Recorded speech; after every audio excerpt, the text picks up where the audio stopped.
dimanche, à environ 150 km au nord-ouest de Port-au-Prince, en Haïti, a foncé en autobus dans une foule de musiciens de rue. Le drame qui s'est produit dans la ville haïtienne de Gonaïves a fait 38 morts au total et 13 blessés. En premier lieu, le bus a heurté 2 piétons, faisant un mort et un blessé, d'après la directrice de la protection civile haïtienne. Il s'est alors enfui et s'est trouvé face à 3 bandes de musiciens à pied. Il leur a foncé dessus et 33 autres personnes sont mortes. Parmi les blessés transportés à l'hôpital, 4 ont succombé à leurs blessures. Le conducteur travaille pour une compagnie qui assure des trajets entre les principales villes du nord d'Haïti et la capitale. Et en Haïti, par peur d'être lynchés par des riverains, les conducteurs impliqués fuient souvent les lieux d'un accident de la route.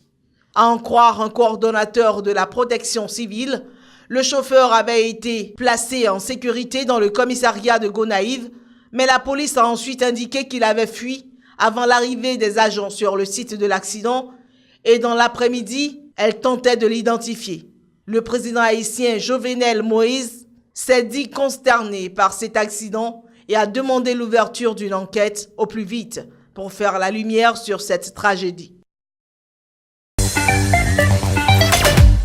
Le Sénat colombien a approuvé ce lundi par 60 voix pour et 2 voix contre une réforme constitutionnelle créant un système judiciaire spécial pour juger les crimes de guerre. Élément clé de l'accord de paix conclu en novembre dernier à l'issue de 4 ans de négociations entre le gouvernement et la guérilla des FARC, le texte avait déjà été approuvé auparavant par les députés colombiens. La réforme instaure un dispositif appelé Système intégral de justice, de vérité, de réparation et de non-répétition qui comprend 3 mécanismes.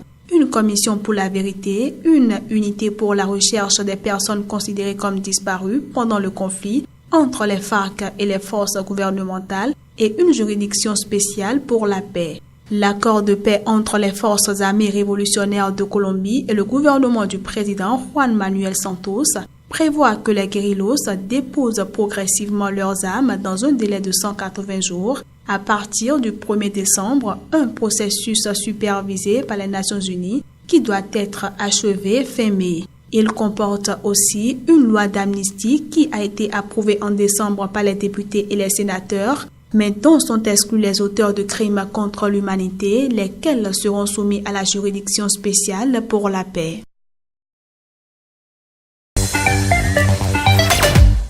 Le Parlement britannique a approuvé ce lundi le projet de loi historique autorisant le gouvernement à déclencher le Brexit.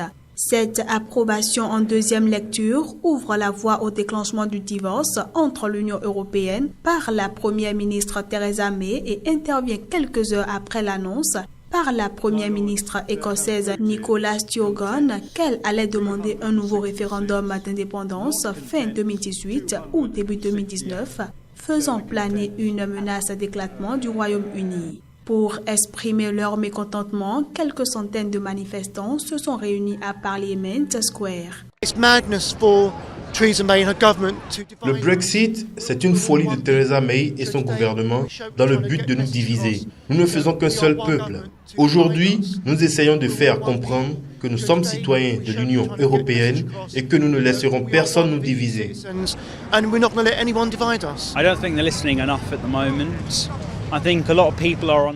Je ne pense pas que Theresa May et son gouvernement nous écoutent assez pour le moment. Je pense que beaucoup de gens ne sont pas sûrs de ce qui se passe. Et moi aussi, je ne sais pas si je dois demander un certificat d'enregistrement pour ma petite amie allemande. Je ne sais pas ce qu'il va se passer dans les prochains mois si elle essaye de partir puis de revenir.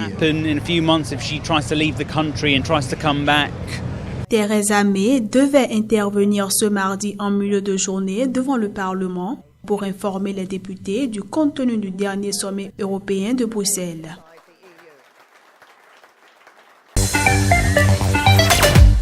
Suite à la crise diplomatique entre Ankara et La Haye qui a éclaté le week-end dernier, les Pays-Bas essaient de calmer le jeu.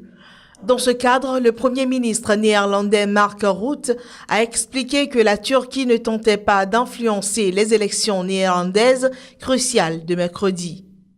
L'autorité dit croire que le ministre turc, alors interdit de visite, voulait juste venir parler du référendum avec la population turque. La Turquie est un pays fier, mais les Pays-Bas sont aussi un pays fier. Nous ne négocierons jamais sous la menace et sous ce type de déclaration d'un chef de la diplomatie. C'est pourquoi nous avons cessé les discussions et nous lui avons dit qu'il n'était plus le bienvenu ce samedi. Mais je ne crois pas que leur idée était d'influencer les élections. Nous n'avons pas cherché cela et nous essayons toujours d'apaiser la situation. Mais pour danser un tango, il faut être deux. La participation de ministres turcs à des meetings visant à promouvoir le vote oui lors du référendum du 16 avril auprès de la diaspora turque a donné lieu ces dernières semaines à des passes d'armes entre Ankara et plusieurs capitales européennes.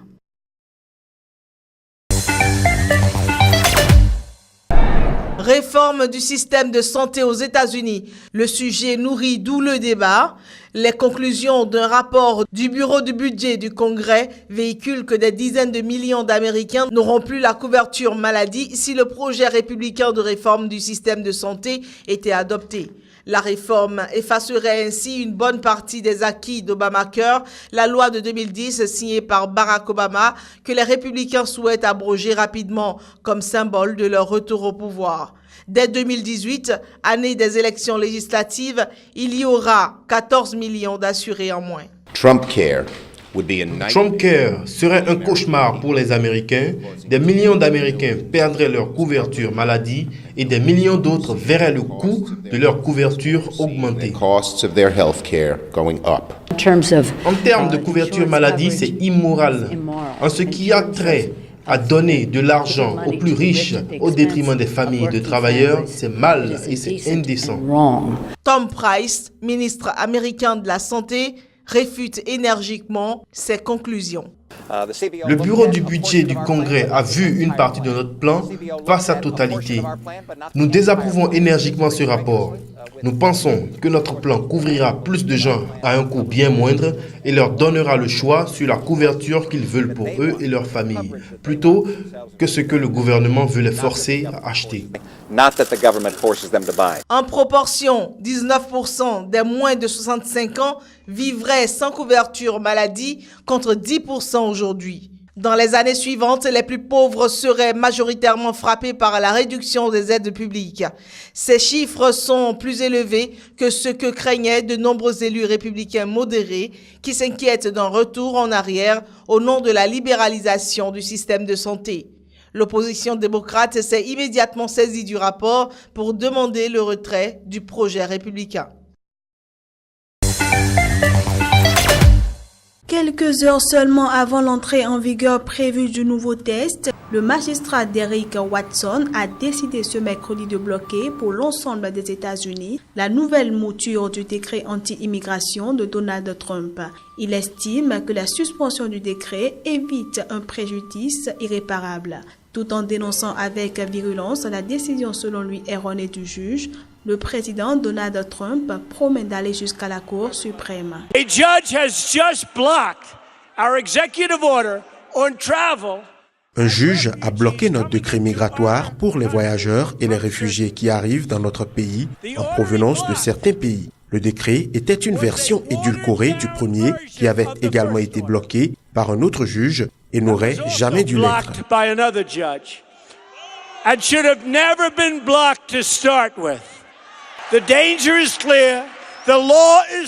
Nous allons combattre cette mauvaise décision. Nous irons aussi loin que nécessaire, jusqu'à la Cour suprême s'il le faut.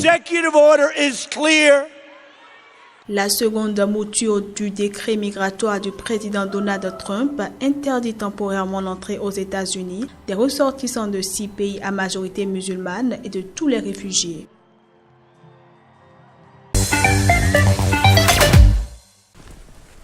Le dernier obstacle est enfin levé. Le Parlement britannique donne son accord au déclenchement du Brexit sans condition.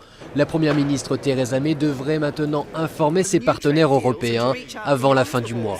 Ce n'est pas le moment de faire de la politique un jeu ou de créer de l'incertitude. Il faut rassembler notre pays, honorer la volonté des Britanniques et façonner pour lui un avenir meilleur et une meilleure Grande-Bretagne. Theresa May a dû livrer bataille au Parlement et à la Cour suprême pour pouvoir lancer les négociations avec l'UE. Et quelques heures avant le vote des députés, la Première ministre écossaise l'a prise de vitesse en annonçant sa décision de demander un nouveau référendum d'indépendance. Je vais donc faire le nécessaire pour m'assurer que l'Écosse aura un choix à faire à la fin de ce processus. Un choix entre suivre le Royaume-Uni dans un Brexit dur ou devenir un pays indépendant, capable de s'assurer d'un partenariat à égalité avec le Royaume-Uni et l'Europe. Car en juin, l'Écosse a voté à 62% pour rester dans l'Union européenne. C'est un nouveau front qui s'ouvre pour la Première ministre britannique, alors qu'elle a bientôt rendez-vous avec les 27 États membres à Bruxelles. Il y aura une bataille politique très compliquée entre les Britanniques qui veulent diviser pour régner et Angela Merkel, les Allemands, la Commission européenne qui eux veulent garder un front uni pour ne pas être divisés. Et pour montrer sa force, Theresa May n'hésite pas à parler de Brexit dur. La facture de sortie de l'Union européenne risque d'être salée, entre 40 et 60 milliards d'euros. Le coût d'un divorce après 40 ans de mariage sans amour.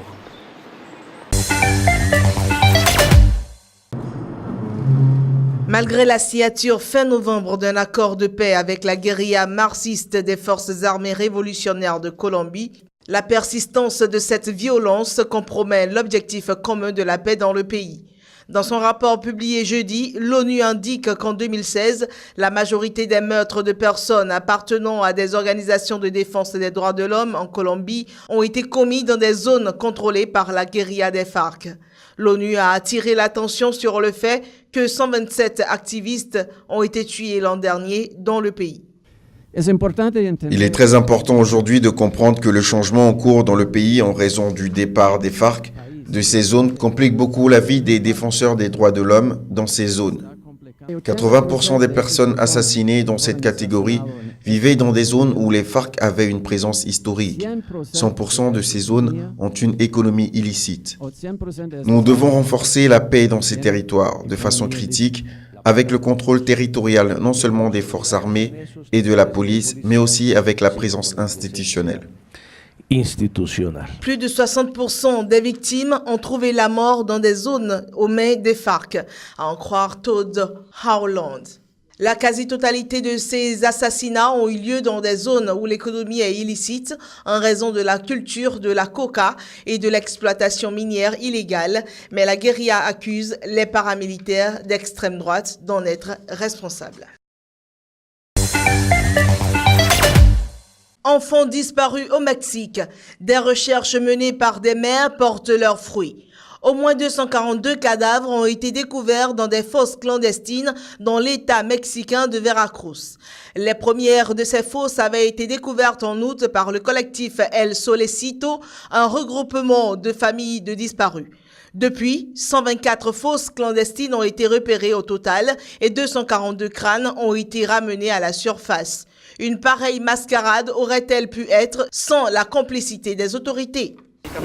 C'est impossible que personne n'ait réalisé ce qui se passait ici, l'entrée et sortie de véhicules.